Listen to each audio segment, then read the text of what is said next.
The rail cannon fired once. Just once. And the Imperium Apex. 3 kilometers of reinforced battle steel, the personal flagship of Supreme Overlord Xyler, the ship that had burned Nova Prime to cinders, split down its spine like something that had always been meant to break. The two halves drifted apart slowly. Too slowly, almost, for something so final. The forward section tumbled toward the Crimson Veil's gas clouds, its running lights still blinking. The aft section simply stopped, and then it began to burn from the inside, and then it was gone. Farida had been watching through a cracked viewport the size of her hand. She did not move for a long time after that. I'll be honest with you. What she saw in those seconds changed the shape of everything she thought she understood about this war, and about the people fighting it. Stay close, because it started much earlier than that cannon shot, and the beginning is harder to look at.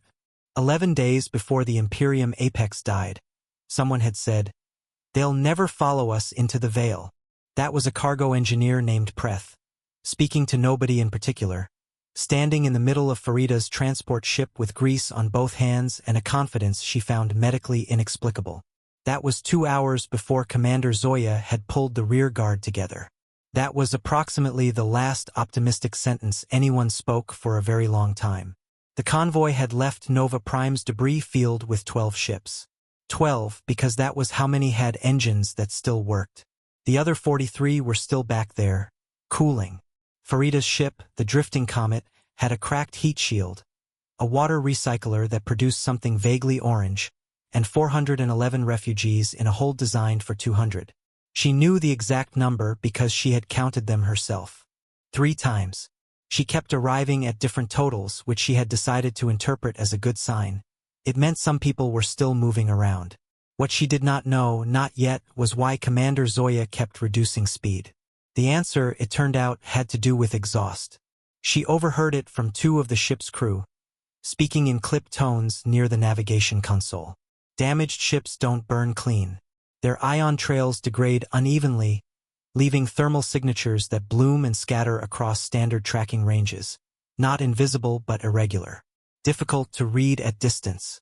The Imperium's pursuit algorithms were calibrated for clean military signatures.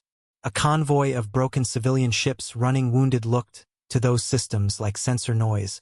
Slowing down made the signatures colder. Colder signatures read as debris.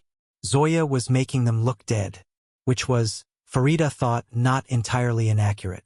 She was still processing this when the Drifting Comet's proximity alarm went off. Not the routine one. The one that lived behind a panel she had never seen opened.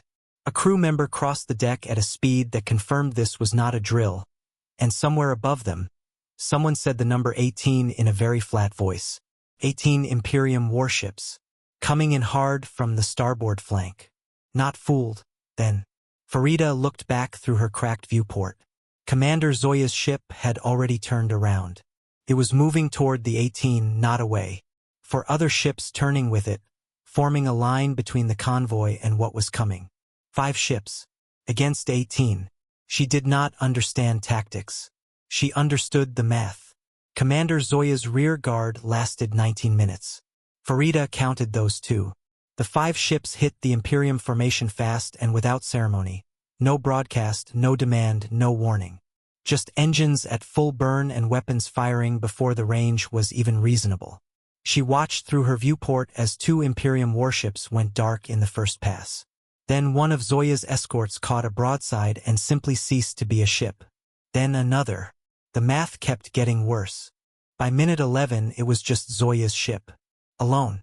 Still turning, still firing, buying seconds with hull plating.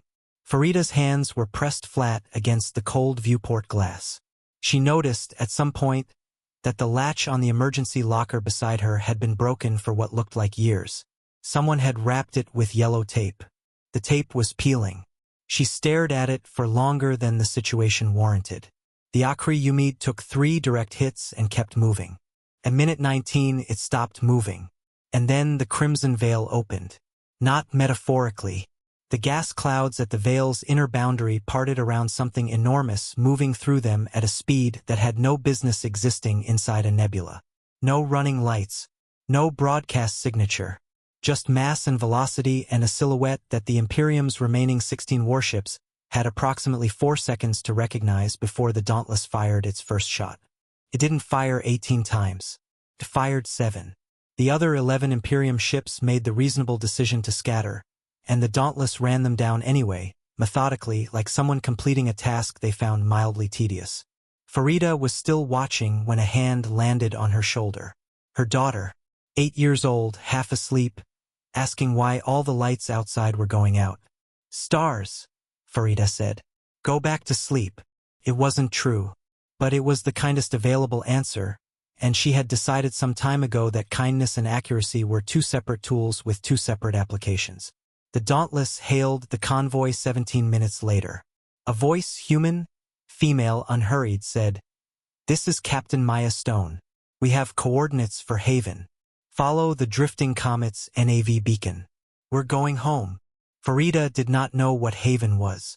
She did not know who Maya Stone was, or how a Solarian warship had been hiding inside the Crimson Veil for what turned out to be 3 years, or why a species the Imperium had declared extinct kept making that declaration increasingly difficult to defend. She found out, eventually, but she remembered the holographic device first. That small battered unit commander Zoya had used to broadcast the distress call that had reached the Dauntless through 17 layers of Imperium jamming. Someone had placed it on a crate near the viewport while she wasn't looking. Its tiny projection still turned slowly in the recycled air. A star map, a single blinking point labeled Haven, and looping beneath it, 12 words of a transmission that had crossed the Kakishan and landed somewhere it was never supposed to reach. Nobody claimed the device. It sat there for the entire journey to Haven. Farida left it where it was. Months later, under a sky that had 2 moons and no Imperium fleet in it, Zoya stood at the edge of Haven's northern ridge with Maya Stone beside her. Below them, ships. New ones. A fleet taking shape out of salvage and stubbornness and the particular engineering creativity that emerges when the alternative is dying. "You know they'll come back," Maya said. Zoya watched a frigate's running lights blink on for the first time. "Yes. And we'll answer." Maya was quiet for a moment. The wind off the ridge carried the smell of something Farida's people called midi, the specific scent of soil after rain, which Haven had in abundance and Nova Prime had not had in 40 years. "Every time?" Maya asked. Zoya looked at her. "Every time," she said.